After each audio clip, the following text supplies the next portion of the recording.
Assalamualaikum warahmatullahi wabarakatuh.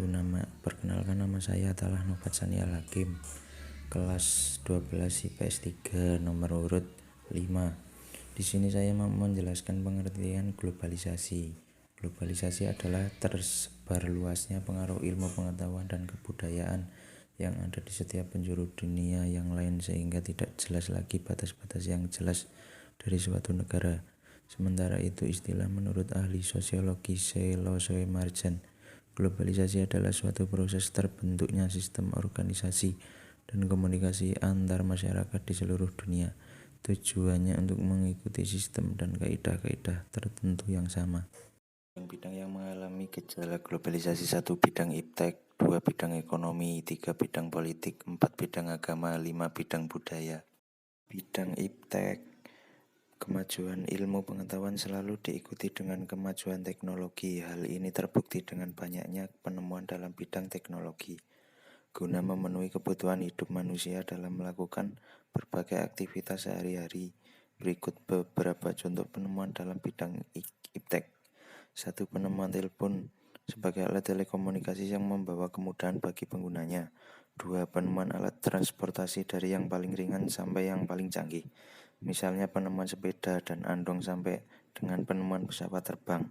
3. Penemuan peralatan kantor seperti mesin ketik sampai dengan komputer yang dapat membantu menyimpan data dan mengolah data. Bidang ekonomi. Tujuan modernisasi di bidang ekonomi yang dilakukan di berbagai negara di dunia, khususnya di Indonesia, adalah untuk meningkatkan kesejahteraan masyarakat. Untuk itu perlu dikembangkan sistem ekonomi kerakyatan yang bertumpu pada mekanisme pasar yang berkeadilan dengan prinsip persaingan sehat.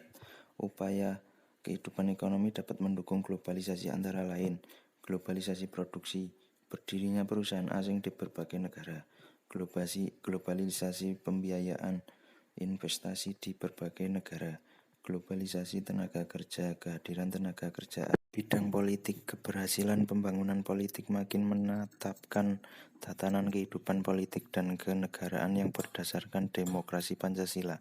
Gejala globalisasi membuat adanya dampak positif, yaitu: 1. Menjalin hubungan diplomatik antar negara. 2. Meningkatnya kesadaran berpolitik masyarakat.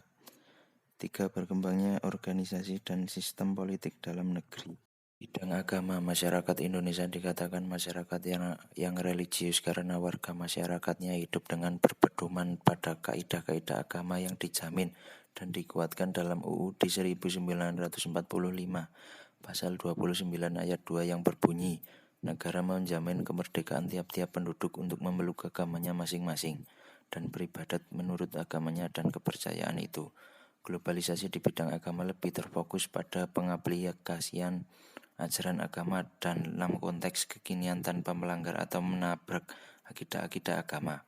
Globalisasi juga memicu penganut agama untuk memahami dan menghargai penganut agama yang lain dalam konteks toleransi, sehingga tercermin kehidupan yang harmonis dalam masyarakat multikultural. Globalisasi di bidang agama juga merupakan imbas dari globalisasi yang menyangkut sarana dan prasarana keagamaan, arus komunikasi dan informasi antar umat beragama yang sama maupun antar umat beragama yang berbeda. Luas dan terbuka, hal ini berdampak pada berkurangnya rasa saling curiga di antara mereka. Keadaan ini dapat menghambat konflik dan mempercepat kehidupan yang aman dan nyaman.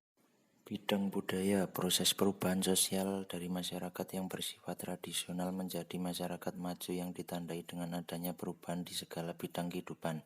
Ciri-ciri manusia modern: 1. Bersikap terbuka. 2. Memiliki banyak informasi. 3. Memiliki kepekaan terhadap masalah di sekitarnya.